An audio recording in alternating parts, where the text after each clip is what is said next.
Here we have a bunch of functions and we need to determine whether they are injective, surjective, bijective, or nothing at all, right? In every case, right? Okay, so let's focus on the first. The first one is from R to R and is given by this parabola. Well, obviously it's not injective, right? Not injective. The reason is f minus x is equal to fx. So it's an even function. An even function means that there are two numbers, for instance 1 and -1, both having the same image. So not injective. But it's also not surjective because the image of any number is larger than or equal to 4, because you have 4 plus something that is non-negative.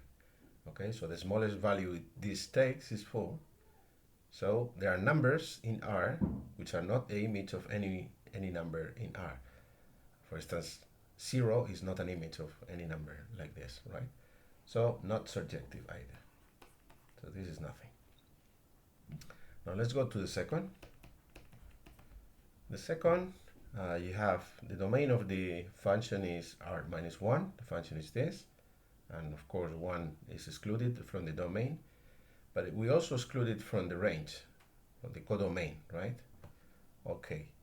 So the best way to prove that this function is actually bijective is by calculating the inverse and look and realizing that the inverse exists, is unique, exists for every value of this set here.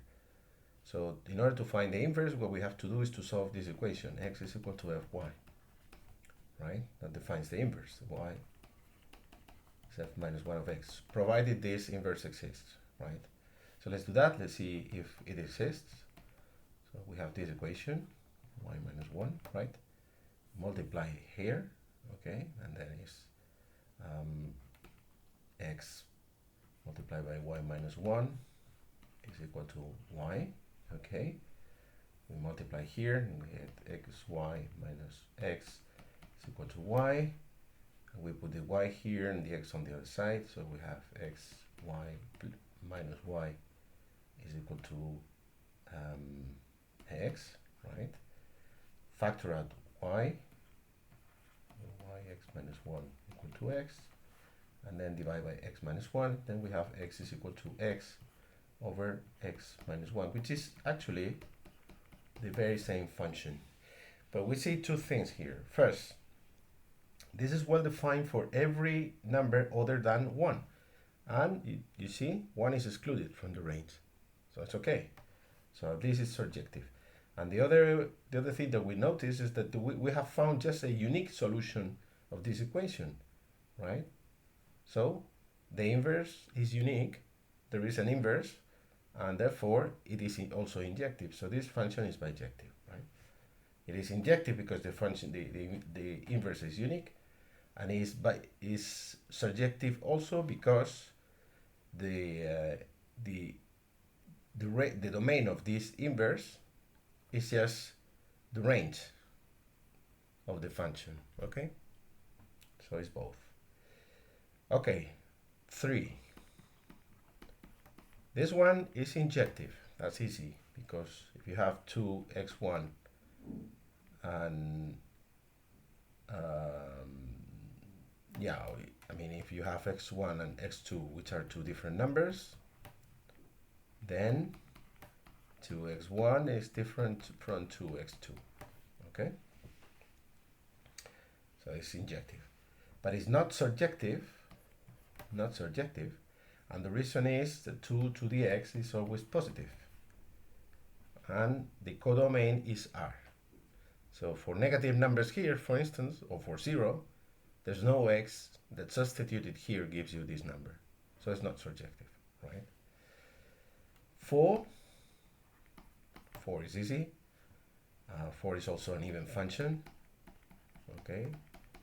Two different numbers, 1 and the negative of the number, both have the same image because it's the absolute value. So it's not injective, right? Not injective. And also f is larger than or equal to 0 by definition because it's the absolute value. So the negative numbers cannot be the image of any number, so it's not surjective either, right?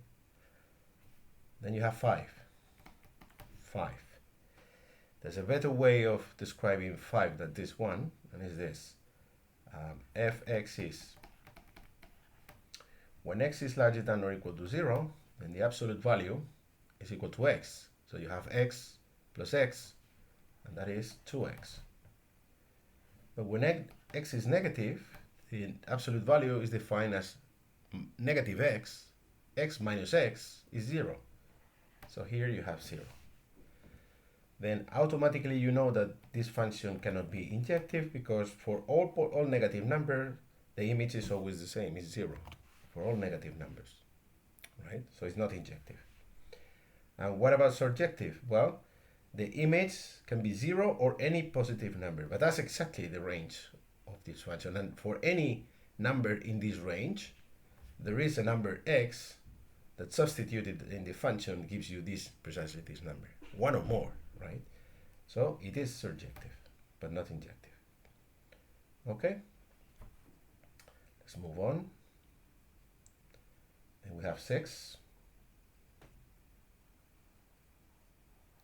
Okay, this function 6. Now we're talking about a function that maps R2 into R, right? Well, this function is not injective. The reason is, if you take any pair of numbers x and y, so that this is equal to c, the same number, the function for these numbers have the same value, c, right? Doesn't matter what the pair x, y is, as long as the product gives you c. So the image is c. And of course, there are infinitely many solutions to this equation. This defines hyperbolas, right? So for any hyperbola like this, right? If c is positive, or like this, if c is negative, or even the axis, if c is 0, right? For all those points, you have the same image, so it's not injective, right? Is it surjective?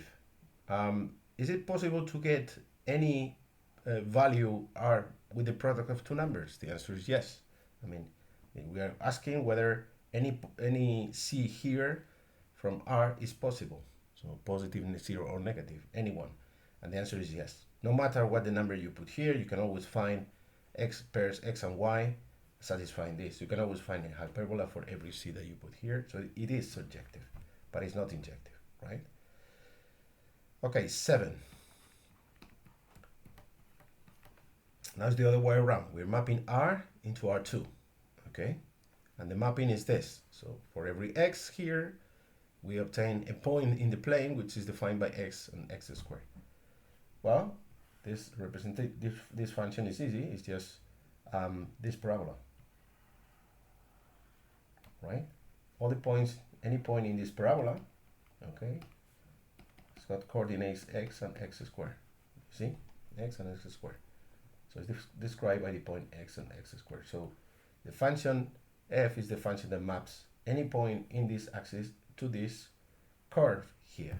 Okay, so now we have almost the answer to everything, because now, is it true that different values of x map to different points of this curve?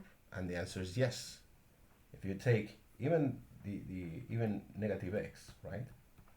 If you take negative x, the y is the same, but it's not. But the x is different. So this point is different from this one on the plane, right? This point and this point are two different points.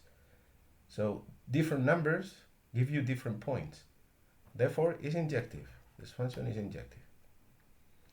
However, it's not surjective, obviously, because the only points of the plane that are image of any point x in R are the points of the parabola. Any other, for instance, this point here is not the image of any point of this function, right? So it's not surjective. Right? Okay. Now we have 8.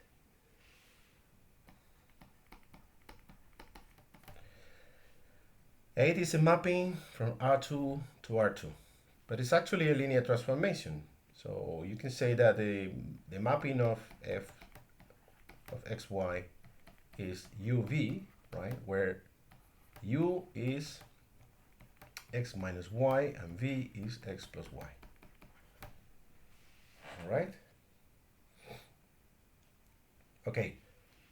The matrix of the transformation is 1, -1, 1, 1. Okay, this is the matrix of the transformation. The determinant of this matrix is not 0, so it's a regular matrix.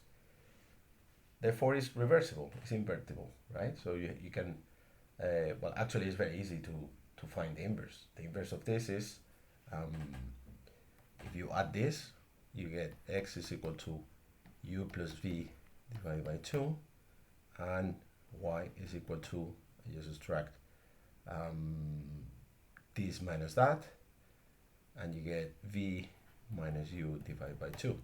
So actually, in terms of matrices, the inverse of the matrix here would be 1/2, 1/2, -1/2, and 1/2. All right. But the point here is, because this matrix is, well, maps R2 into R2, so it's a square matrix, and it is regular, then it is the mapping, the linear transformation that defines is both, is injective and surjective, so is bijective. Okay, so that's an easy one. About 9 here is, well, it's another transformation, right?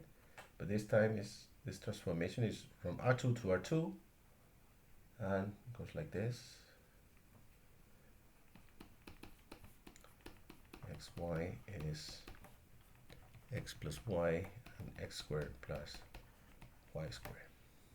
Right? It's considered a mapping from R2 to R2. Okay, it's easy to answer about surjective, right? This function is not surjective, okay?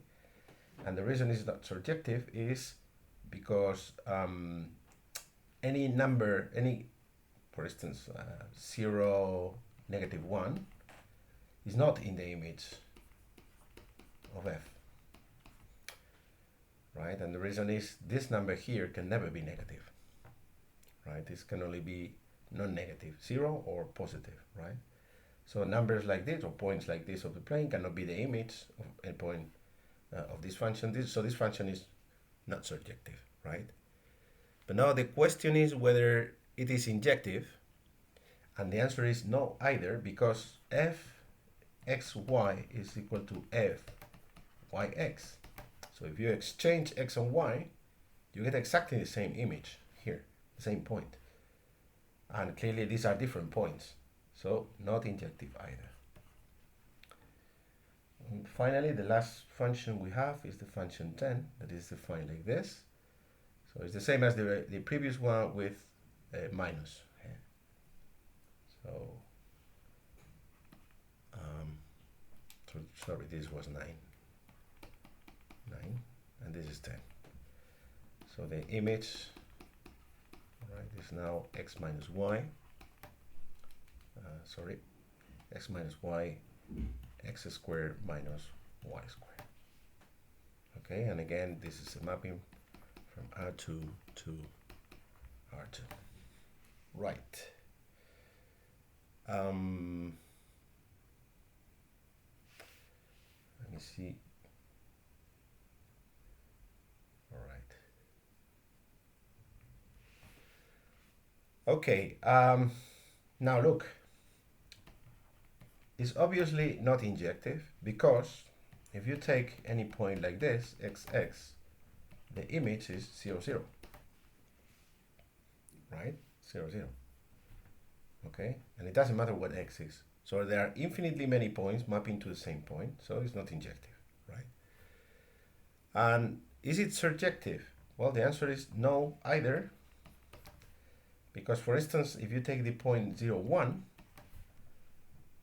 that point cannot be the image of any point here. The reason is very simple. Look at what the function looks like.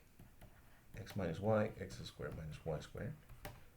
X squared minus y squared can be split into x minus y times x plus y. So we actually can factor out this, and we can write x minus y times this point, 1 x plus y.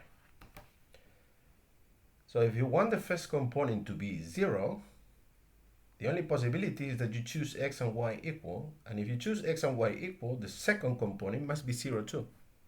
So it's impossible that 0, 1 is the image of any point x or y. So it's not surjective either.